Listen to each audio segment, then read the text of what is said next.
Fox News really dropped a bomb on us here. One of the hosts is going to argue in favor of recreational drug use and even in favor of recreational hard drug use. This is fascinating. This is based off of a story about the wonderful Dr. Carl Hart, who's an expert on substances. Take a look at this. A Columbia professor who says he snorts heroin and takes other substances is calling for the legalization of all recreational drugs. Carl Hart also chairs the school's prestigious psychology department. He wrote this in a new book. There aren't many things in life that I enjoy more than a few lines by the fireplace at the end of the day. My heroin use is as recreational as my alcohol use. Heroin is one of the tools that I use to maintain my work-life balance. Kat Temp, Fox News analyst, Fox Nation host. Kat, your reaction to this? Look, I think hearing an Ivy League professor say, hey, I do heroin is obviously something that people are going to be shocked by and have this collective gasp. But honestly, I think that the more important thing to talk about rather than his heroin use is some of the policy ideas that he's discussing, which are things I happen to completely agree with. Personally, I don't do heroin, but the fact that he does heroin also doesn't affect me. And he says in this country, we are supposed to have the right to make whatever choices we want to make for our own lives as long as they don't interfere with other people's rights to do the same. And I completely agree with that. And he also points out the fact that the vast majority of overdose deaths in the United States are from illicit substances and that a lot of harm can be reduced by legalization and regulation, which is also something that I agree with. So it doesn't bother you that he's talking about that illicit drug use, though, in a way that you know has an outreach to his students. I mean, you say it doesn't affect anybody, but everybody knows it. You don't think it has an effect? Heroin, well, listen, heroin obviously can lead to addiction. It obviously can lead to death. But the truth is, so can alcohol. For some people, so can food. I think that it's something that obviously is going to be shocking. It's a choice that is far different from one that I would ever make. But I think that talking about the fact that it's pretty crazy that for being possession of this substance, you could go to jail.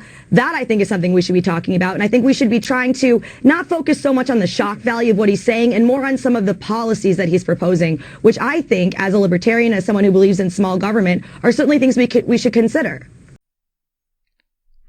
That segment was awesome because one of the Fox hosts was expecting commentary in the other direction. She was expecting commentary of like, this is wrong and bad, and it's a terrible role model for the kids, and he should probably stop it, and this should be illegal, and maybe he should be locked up. That's what the host was expecting, and the guest was like, I'm more libertarian-leaning than you, and I wouldn't do heroin, but what are you going to do? It is what it is, and maybe it's not all that bad. Know what I'm saying? Whoa. Okay, so that was probably one of the most interesting Fox segments I've ever seen. I'm sure there were some people in the control room listening and going like, what? Come again? We're defending recreational heroin use on Fox News? That's a thing now? That's what's happening. I think that's incredible. So, now, by the way, I'm very excited to announce that not this week, but the week after, Dr. Carl Hart will be on Crystal Kyle and Friends, and we'll be talking to him for an extended period of time. I'm really excited about that because there's so much I want to talk to him about. He's an expert on substance use. I want to talk about substances I've used in my life, ask him about substances he's used in his life, and, tap into that expertise and see what's going on. So I'm really excited that I can announce that, in this segment now. But what he's doing is he's actually busting up a lot of the myths around drug use.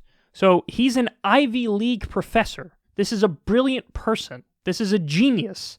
And he's like, yeah, I do recreational heroin from time to time. Now, he says he snorts it. He doesn't inject it.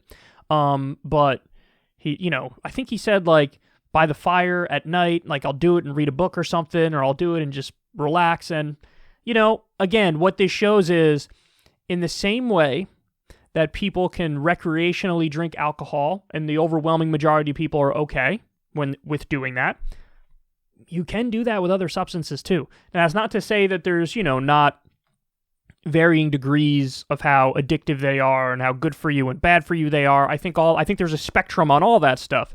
But the underlying principle is the same across the board. And the underlying principle is what the libertarian guest was pointing out there, which is like, hey, You're a free adult. You should be able to do whatever you want with your own body as long as you're not hurting anybody else. And that fits that principle 100%.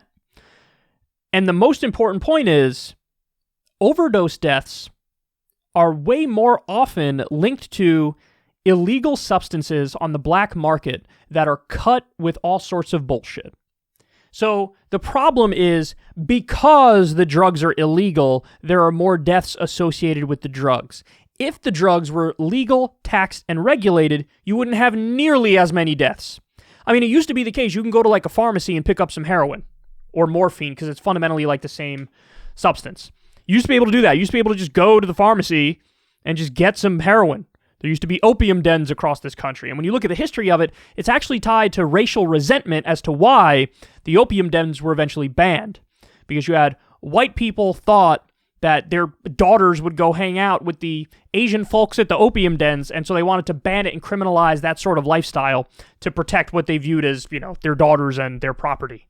So again, you go read the history of the drug war in this country, and it is deeply tied to racial resentment. It absolutely is. There's no doubt about it. I mean, look at the quote. There was a famous quote that came out a few years back, maybe 5 years or so ago, from one of Nixon's aides.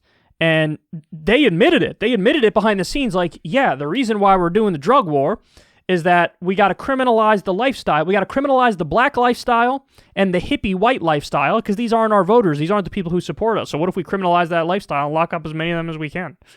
So it's basically like, these are political prisoners. These are political prisoners who were caught with substances. Listen, it's time. I agree with Dr. Carl Hart 100%. It is time to not only legalize recreational marijuana. I'm sorry. I go beyond that just like he does. I think we need to legalize, tax, and regulate all of these substances. And then what you'll find is a giant decrease in deaths across the board associated with this stuff. Without a doubt. All the societal ills, crime will go down, overdose deaths will go down. Any objective way of measuring it, you're going to see it improves.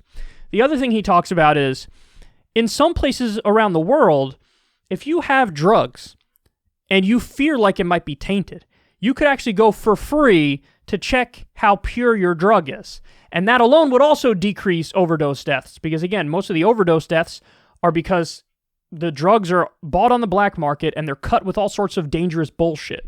When you have more of the pure substances, it's less likely that you're going to get an overdose death.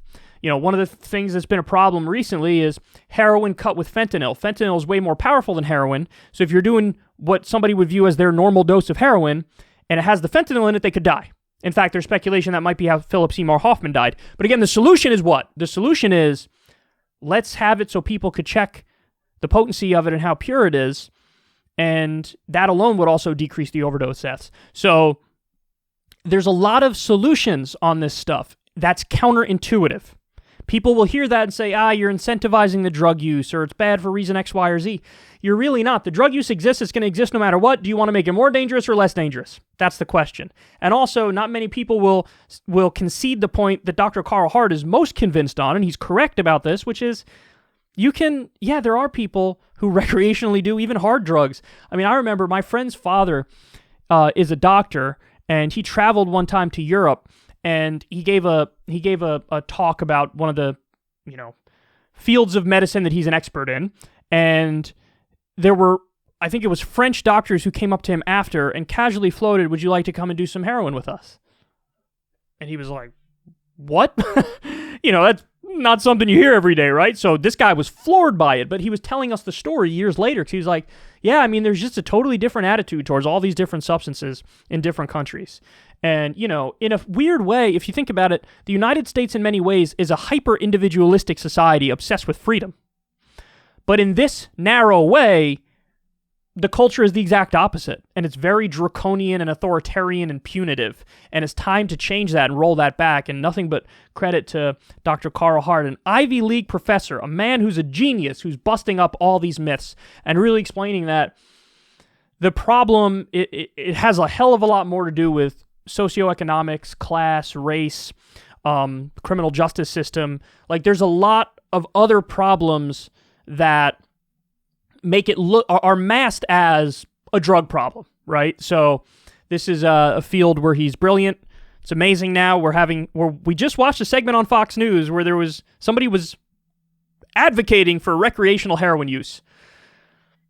It's not going to get any weirder than that, man. That's as weird as it gets, but I'll welcome it.